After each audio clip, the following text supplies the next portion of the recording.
Hello students, I am Dr. Namita Kishore from Department of Psychology, DAV PG College Siwan. आज मैं आपको current status of cognitive psychology के बारे में बताने जा रही हूँ। According to Robert S Solso 2006, cognitive psychology deals with how knowledge is represented in the mind.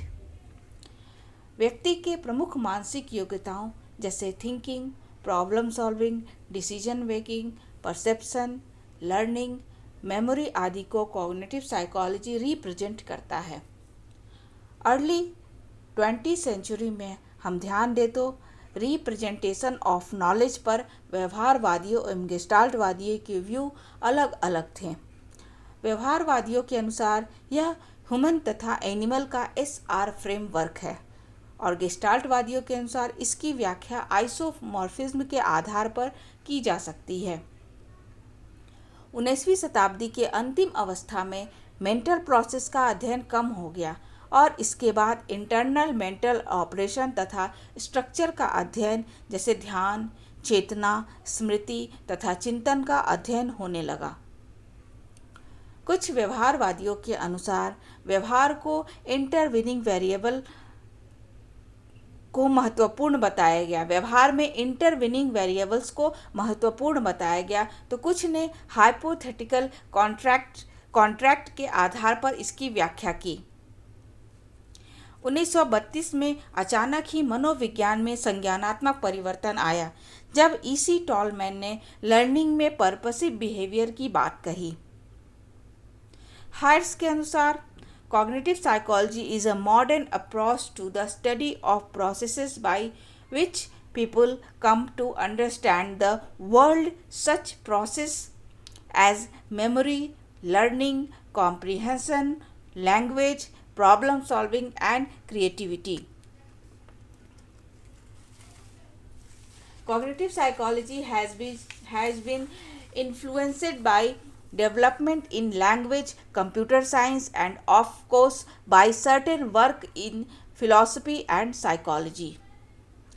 Cognitive psychology की उत्पत्ति के पीछे कई कारक हैं जो निम्नलिखित हैं, जिन्हें 4 भागों में बताया गया है।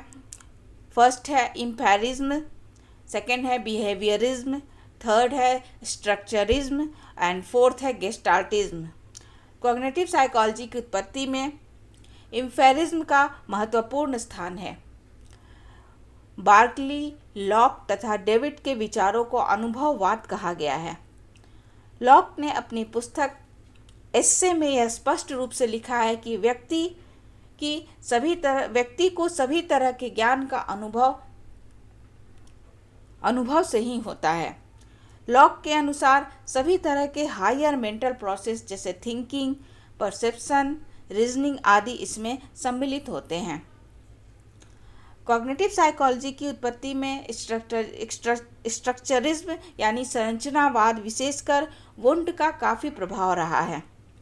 वुंड के अनुसार मनोविज्ञान का सब्जेक्ट मैटर चेतन अनुभव है।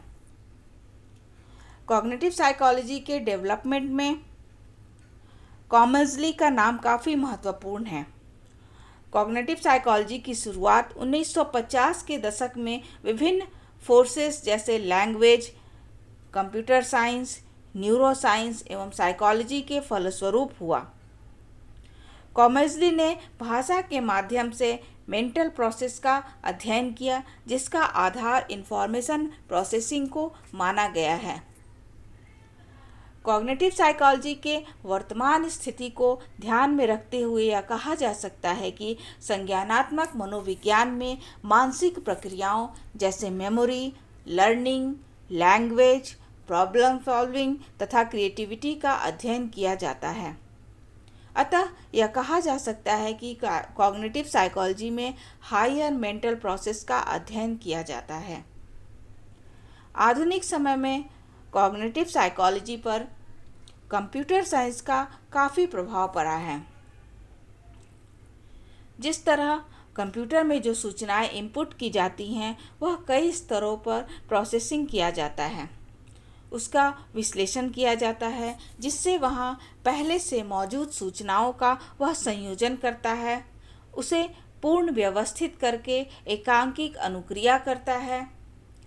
ठीक उसी प्रकार कॉग्निटिव साइकोलॉजी में हायर मेंटल प्रोसेस में सूचनाओं का परसेप्शन, अटेंशन तथा प्रोसेसिंग होता है और उसी के अनुसार वो रिस्पॉन्स करता है। आधुनिक संज्ञानात्मक मनोवैज्ञानिकों ने मनुष्य को एक कंप्यूटर के समान माना है। इस विचार से प्रेरित होकर एक नए मॉडल की शुरुआत की गई, जिसे कॉग्निटिव मॉडल कहा गया। इसे इंफॉर्मेशन प्रोसेसिंग मॉडल के नाम से भी जाना जाता है।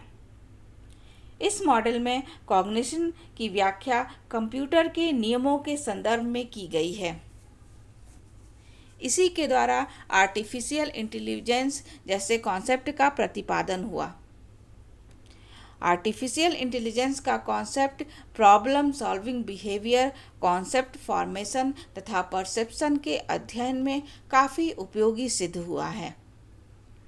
अतः यह कहा जा सकता है कि कॉग्निटिव साइकोलॉजी के व्यापक क्षेत्र से जुड़े होने के कारण इसका महत्व काफ़ी बढ़ गया है। भाषा, विकास, चिंतन, स्मृति तथा आदि क्षेत्रों में कॉग्निटिव साइकोलॉजी की भूमिका काफ़ी महत्वपूर्ण रही है।